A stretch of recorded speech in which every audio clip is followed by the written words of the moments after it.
I'm excited to introduce our latest creation, Spectre, a mid-tower case exclusively designed for liquid cooling and focusing on integration. Keep an eye out for upcoming videos and reviews. The case is now available to purchase. Check the links in the video description.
Welcome everyone to the completion of build 30.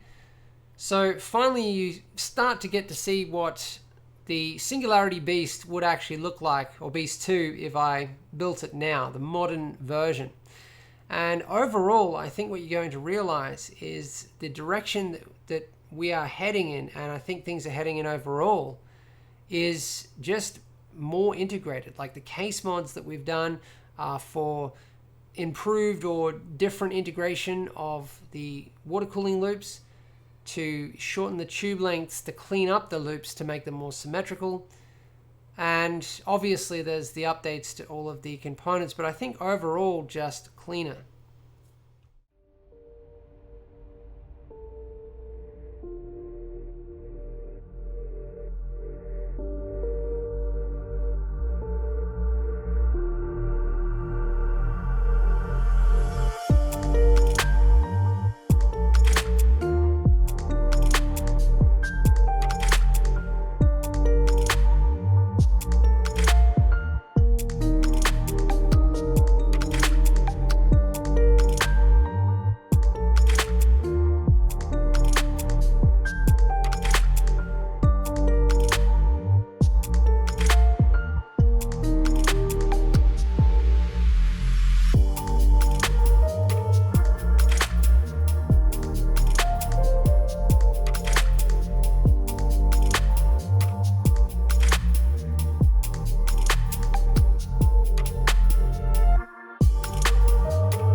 the build is complete and up and running, and it's now time for the usual details on the finished product. Let's start with a recap on the case mods. This case originally came with the HPTX motherboard tray, which doesn't leave much room for dual pump and res combos on the right hand side here. It comes out to about here. So we decided to drop down to the EATX motherboard tray, also because that is all we actually needed for this motherboard, obviously. But that left a big gap just here, which you'll be able to see from around the back of the build shortly. So it kind of made this space unusable without mods. I usually build reservoir mounting plates in these larger Caselabs cases anyway, but this time I decided to create a much bigger one which goes behind the radiators at the top and at the bottom. And I decided to space it out by about 50 millimeters, so it actually touches the radiators at the top and bottom. And I've packed it out using aluminum tube, 4mm ID, 10mm OD, and 70mm M4 bolts. When I was doing the first test fit, the gap down this side just looked too big. It was ugly, the panel looked out of place, so I decided to shroud it. But I had to put a lot of time into shaping these shrouds to get around all of the cables. And that was the main purpose of them, to shroud the cables. And as you can see, the cutout here for the PCIe cables to run between the GPUs, the one for the 24 pin, there's even one there for the USB 3. So by the third or fourth test fit, we had all of that sorted out. And then I started to look at the loop design, well, a little bit more at it anyway, because I had an initial plan, but when I saw the shroud, I realized, and it was kind of by accident, that I could actually run the tube through it, and it gave me the ability to create this almost completely symmetrical loop design. I mean, it's not completely symmetrical, but yeah, looking from the front, it's pretty close. And much shorter tubing runs for greater strength, for a cleaner loop, a hidden inlet and outlet mod, things that I've never done before in this case. So as always, black sparkle fittings from BitsPower. People are always like, why don't you use something different? I mean, I will definitely at some point, but I can't see how it makes much of a difference anyway. And there are a lot of fittings from BitsPower that you're not going to find under any other brand, that I use often and really need for some of the configurations that I do. So for the GPU loop, we have a parallel configuration between the graphics cards, which I often do, and then straight down and into the lower radiator. So hardline compression fittings, 16mm BitsPower through panel fittings. Down here we have a 90-degree single rotary, a 20mm extension, 90-degree single rotary, 90-degree dual rotary, which I've used to gain an offset. And then I have a large telescopic fitting, and we'll take a look from around the other side shortly. To gain an offset here, I have a 90-degree dual rotary, 90-degree singles in and out of the monoblock, and up and into a 90-degree single, 30mm extension. That stain just there is just a little bit of a texture mark. I'll wipe that off shortly. That was from when I was using that fitting to mark things out for the reservoir panel. Then a 90-degree single, 90-degree dual, and a large telescopic fitting. On the backs of the pump and res combos, I've had to use quite a lot of fittings to get this hidden inlet-outlet configuration. At the top here, and I've done this 4 times, I've used a mini D-plug, a 20mm extension, and a through panel fitting. Then at the bottom, again, 4 times, I've used a male-to-male fitting and a through panel fitting. Let's take a look at the loops around the back of the build. So you can see just how much of an effect the case mods have had on the loops. I mean, really, that's what these case mods were all about. They have a huge effect on the loops around the front and also around the back. Normally you're faced with extremely long lengths of tube in this case, just due to the size of the case, but we've really cut down on those long lengths. I mean, these are some of the longest lengths here, but still they're not too bad, and they're hidden around the back. So this is a dual compartment case, and we've added another compartment, a third layer in between.